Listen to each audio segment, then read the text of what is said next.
नमस्कार मित्रांनो, टेक्निकल ज्ञान आणि नवीन अपडेटमध्ये तुमचे स्वागत आहे. मित्रांनो, आज आपण आपल्या या व्हिडिओमध्ये बघणार आहोत नाशिकमध्ये लवकरच धावणार ई बसेस.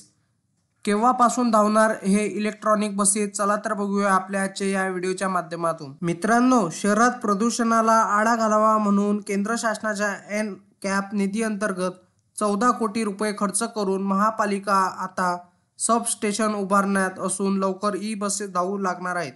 केंद्र सरकार बस सेवा सुरू झाल्यानंतर पुढील 10 वर्षांसाठी एका बससाठी प्रति किलोमीटर 24 रुपये अनुदान मिळणार आहे. त्याचप्रमाणे केंद्र सरकार स्वच्छ हवा कार्यक्रमाअंतर्गत वायू प्रदूषण कमी करण्यासाठी महापालिकांना दरवर्षी कोट्यवधीचा निधी देत आहे. आता त्या अंतर्गत नाशिक मनपाला मागील 4 वर्षात 80 कोटी निधी प्राप्त झाला आहे. या निधीचा वापर मनपा इलेक्ट्रिक बस खरेदीसाठी करणार होती, परंतु काही कारणास्तव त्यावर पाणी फिरले.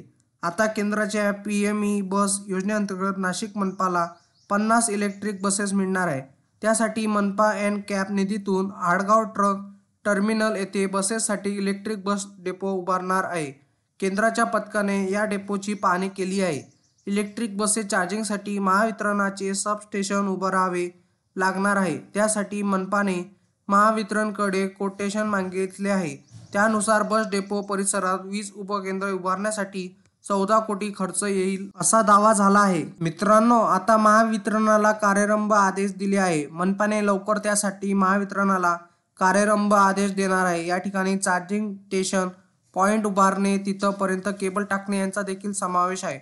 महापालिकेकडून सिटी-लिंक बस सेवा सुरू असून त्यासाठी ठेकेदार मनपाने नेमला आहे. पण 50 ई बसेससाठी केंद्र सरकार एजन्सी नेमेल व त्यांच्याकडून शहरात बस सेवा कार्यान्वित केली जाईल.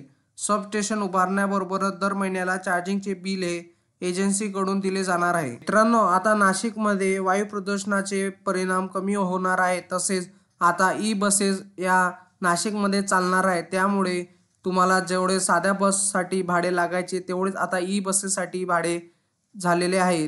त्याच तुम्ही भाडेवाढीमध्ये तुम्ही ई बसेसची पाहणी करू शकता. मित्रांनो, तुम्हाला असेच नवनवीन व्हिडिओ बघण्यासाठी तुम्ही आपल्या चॅनलला लाईक, शेअर अँड सबस्क्राईब करा. धन्यवाद.